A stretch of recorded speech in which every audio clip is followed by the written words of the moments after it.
All right, welcome everybody to It Tastes Different Gaming News. What's in the news today? Sony bending over Europe. All right, before we jump into this, make sure you hit like, share, subscribe, notifications, all those good buttons that help keep you up to date with everything we like to talk about, video game. Now, if I could talk straight, I'll get to this freaking article. After hiking U.S. prices, Sony is now reportedly downgrading Europeans' PS5s. Yes, you heard it correctly. After increasing the prices of the PlayStation 5 for the American market, America, Sony is now reportedly downgrading the hardware of European PS5 variants. The price will remain the same, though.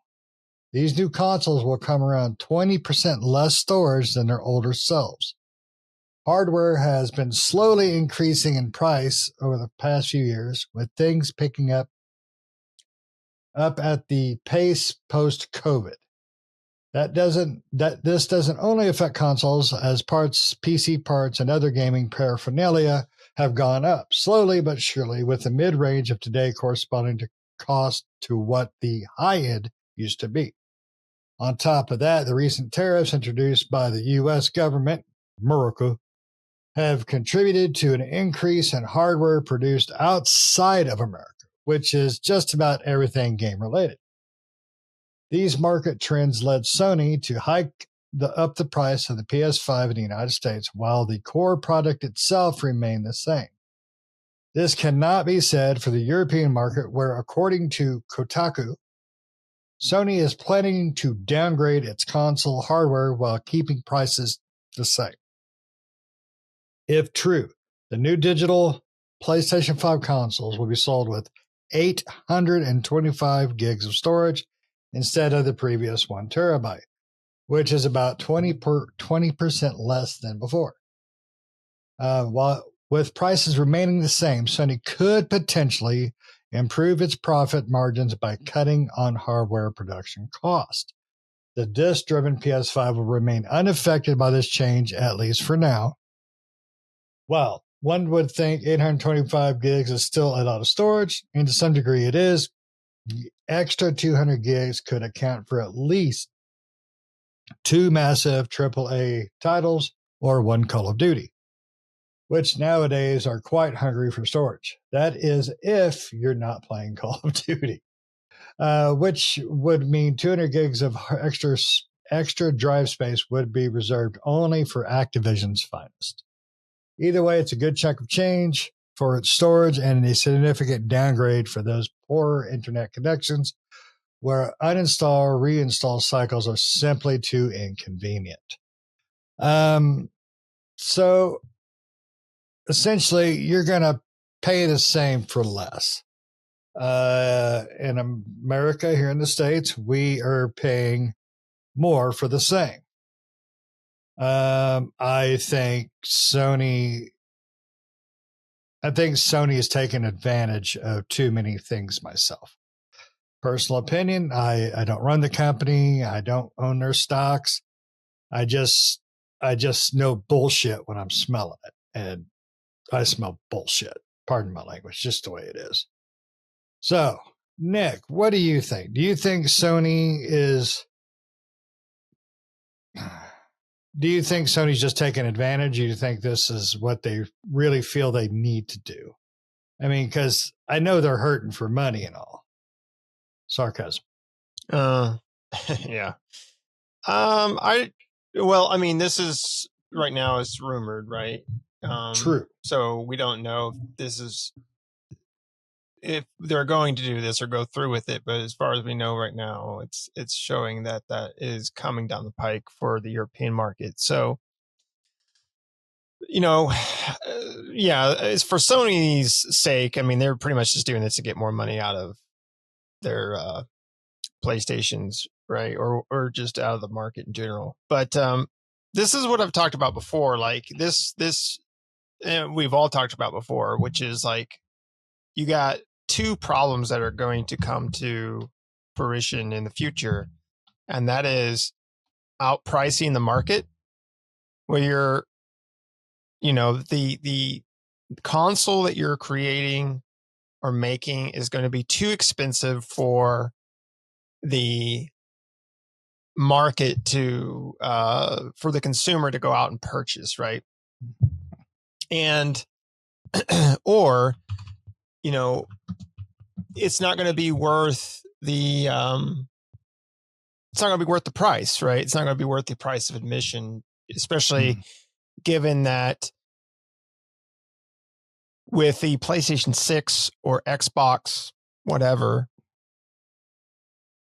that just means like if we're keeping the price the same and reducing storage in this case for that, when the that just leads me to believe that when the PlayStation 6 comes out or the new Xbox comes out, unless there's some sort of hybrid model or some sort of streaming box or something like that, it's going to be either one of two variants, either a less than stellar, hardware machine that utilizes maybe the cloud or something else to kind of prop it up, or it's going to be high end, therefore it's going to be super freaking expensive, right? One of the two, so the prices that we see nowadays, which are still high for these consoles, more than likely you're going to see skyrocketing prices come the PlayStation 6 and potentially the future Xbox, depending on what it ends up being. So you could see that seems to be the route the market's going to go. And unfortunately, I think the problem that Sony and Xbox are going to run into is the market not being able to afford these items and not buying them, right? And so you're going to see the price or the purchase of these items go down, right? Not seeing the numbers they usually see. And that also comes into the economy, right? The economy is not great right now, especially in the United States. And it's just getting harder and harder for people to afford things. And so people are pinching pennies right now, right? Or at least as much as they can to try to, make sure they don't go hungry and all that good stuff. I mean, and this is one thing I think about too, as far as console prices, because like the Legion, which is the handheld model, right? The Lenovo Legion. The Legion Go 2 is set to release in October. They've already set it out for pre-orders. They have two variants of the Legion Go 2. One of them is, it's got 16 gigs of RAM. It's got 1 terabyte hard drive. It's got a Ryzen Z2 an OLED screen, Z2 processor. It seems like a pretty nice machine, but the base model is $1,100. All right, we'll just round it up. And then the more extreme model, or the higher end model, which again does come with some pretty nice specs, but that's $1,400. And that's a handheld, right? Now, I think these can be docked. I'm pretty sure. I'm not 100%. I know the Steam Decks can, but I don't know if I think the Legions can too. But that's expensive, right? And you're thinking about a handheld that, now the Legion, unlike the PlayStation Portal or whatever like that you can install stuff locally onto the Legion and play it natively from the handheld, right? So it does have the convenience of that. And it's not just, specific to a store. You can download Steam and Game Pass and all that stuff on there. It's a Windows machine, so it can do pretty much anything you could do on Windows, you could do on there. So it'd be able to play a lot of different things, but besides make phone calls, right? Or maybe you could. I guess it is a Windows machine. I guess you could make phone calls. So really, but it's expensive, right? It's really expensive. And if you think about the price of that coming out this year at that price point, makes me think that the PlayStation 6 or the next Xbox or even potentially the next Nintendo consoles could be really expensive. We're talking, we talked about it before. I was usually on the higher end of things with my price thoughts being like $900 to $1,000. I'm thinking we're probably getting closer to $1,000, right? Especially if Sony is reducing if they're going to reduce what's in there but keep the price the same, that almost makes me think that Sony had two thought processes. Either we reduce the cost of the machine, or we up the price again. And so they decided, well, we already upped the price, so let's not do that again. We'll just reduce what's in it, right? We can reduce down the storage, and that saves us a little bit of money on top of the cost of storage, and therefore we can save enough to equal out to that, without having to raise the price up. So this is only happening in European markets, at least rumored right now, right? So we could see this happen in United States markets, U.S. markets, or other markets out there, or we could see potentially another price hike for these models. I wouldn't put it out of the picture, especially on the U.S. side, seeing a price hike for the PlayStation 5 again. But that's just my thoughts. What do you got? Any thoughts? I try not to think about this because it's a load of dog crap. The way everything in this country and in this world is going, we're hurting ourselves so bad for greed. It's just so nonsensical. You're right. They're gonna price themselves out of what's real. I cannot afford to pay $1,000 for a console, and I wouldn't do it. I could get a PC and play everything and play PlayStation really late. Game prices are going up. Console prices are going up. Consoles that have been out for 6 years, I think we're about the 6-year mark. I can't remember, 5-year mark. We shouldn't be increasing prices. We should be decreasing prices, preparing for next generation. It's just the way it is. It's the way it's always been. And now, we're older the console get, the prices are increasing. So that's very concerning, as just, the gamer aspect of it. There goes my passion time. There goes my hobby time. Because I love my consoles. I love my PlayStation. I hate Sony as a company. I do, but I love my PlayStation. They make a great console and they make great first-party games, but I'm not going to be able to afford to continue with the prices that they're starting to push towards. It's just not worth it, especially when I can go onto Steam and I can play a lot of the same games, especially with Microsoft. I can play, because my PC is an Xbox, my toaster apparently is too. And I could play all that stuff. Steam, Xbox games, all that. PlayStation, eventually. So they're going to price themselves out of business. They're going to price themselves out of consoles, at least, at this rate. But a lot of companies... Unless they go the route of what Xbox is doing, right? I can't imagine them doing it. I mean, that's the only way, because eventually you're correct in the price of the console being like around $1,000. Because if it's around $1,000 or $1,500, right, people are going to make a decision, and that is either they're going to buy a PC, or if they already have a PC, they're going to upgrade their PC. Yep. Or they're going to get rid of everything they have, and they're going to have just that console. So, the age. The age of people owning multiple consoles will be, I think that's less and less nowadays, and especially going to reduce as time goes on, I feel like. And so I think you're correct that people are going to choose PC over, because they're like, well, if I can only choose one, I can get the most out of this. Yep. And so you got things like the handhelds, which is almost like a console in the sense of a already ready to go machine that you can also dock onto your, kind of like a Switch, and it's high end, and it can play Steam and Xbox Game Pass and various things like that. So I think Sony may end up having to look at, especially with the next iteration of the PlayStation, and I think the next iteration of the Xbox is not going to be like a console that's standalone, but more of like an option, a choice. Then, like, you can play our games elsewhere, but we also have a dedicated box that you can buy from us that you can play our stuff with. Yeah,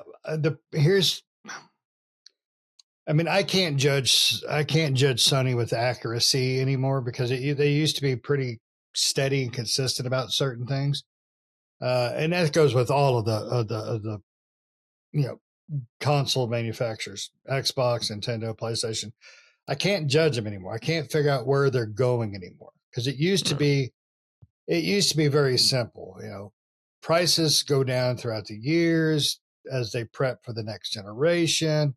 You get some sales, you get some bundles, things like that as time goes, but we're not doing that now. Everything is completely new and different. And I don't like new and different. I'm old. I don't like that crap.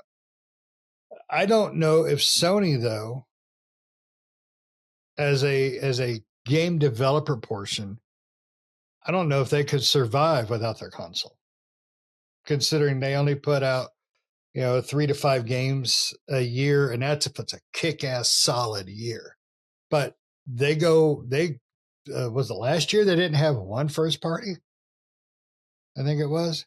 Maybe. I don't see Sony being able to survive out that. I mean, they would have to do something similar to like Microsoft. They can't do it. I think Microsoft I don't know if they could do. I don't know about Game Pass, but something similar to that, where they would have to give a subscription service, some sort of something to bring in a monthly income. Well, here's the thing, though. If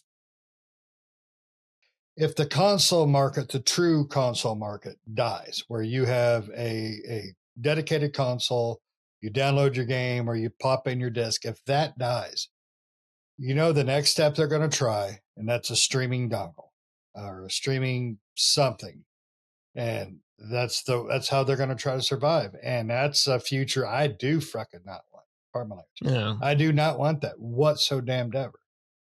I mean, it's a scary damn thought. I haven't tried streaming, like on my Xbox games. I haven't tried that in forever. And the last time I tried it, it wasn't completely horrible, but it wasn't great either. And I don't think it's ever going to be perfect because, as we get older, the games get better. They get more powerful. They get better looking. They get better graphics, blah, blah, blah, blah, blah. And our internet infrastructure in this country is kind of behind at times in some loaded, overpriced dog crap. We're behind the times in a lot of things. Oh, yeah, definitely. So I think Microsoft may have pulled the right move in some ways. For them, definitely. By pushing themselves to everything's an Xbox in a lot of ways. Don't get me wrong. I still don't like it. I'm a console guy. I like my console. I love my PC. Don't get me wrong, but I'm a console guy. It's just the way I was raised. I was raised right, damn it. So I don't know if Sony could make that transition. Microsoft basically now is a damn good publisher. I mean, they're starting to really push out games. They've had a great year for their games. Sony they got a few consoles here and there, a few exclusives here and there, and I don't know. They're going to have to make some major adjustments. I can tell you that much. Right. I think this year they had 2, right? Death Stranding, and then Ghost of Yotai, I think, is the next one. Yotai, yep, is the next one. And that comes out in October. They may have had 1 or 2 smaller things, but honestly, I don't know. I don't know. I mean, I turned my nothing that I've bought in my PlayStation 4 or bought in a game for my PlayStation to play. Like Death Stranding, I really want to play, but I'm going to wait till it comes to PC. And the only next game that I will buy for PlayStation is Ghost of Yotai because I'm super excited for that one. Yep, same here. Absolutely. But then after that, I don't know what the next PlayStation exclusive title will be. It might be a while before I buy another one. It might be Last of Us Part 2 Super Ultra Remix. I don't know. It's just scary. Exactly. It's going to be a scary, scary time for gamers, especially older gamers like myself. And you're kind of in that realm too. I mean, you're a couple of years younger than me, you old bastard. But it's going to be a rough time, especially if we end up with that whole digital streaming future bullshit. I don't want that. I can't. My heart can't take it. Right. But you got anything else? No, I guess we'll see what happens in the future, right? Yep. If you're from the future, please let us know. I'm scared. I'm just scared. But if you're also from the future, make sure you tell everybody to like, share, subscribe, hit the notifications, all those awesome buttons down there. And don't forget to let us know in the comments what you think. Do you see Sony being able to raise the prices on PS6 to $1,000+? Do you see them being able to survive outside of a console realm, a dedicated console realm? Let us know in the comments below, or let us know if we just think we're just back crap crazy and I'm just a scared old man. But thanks for listening, and we'll see you next time. See ya.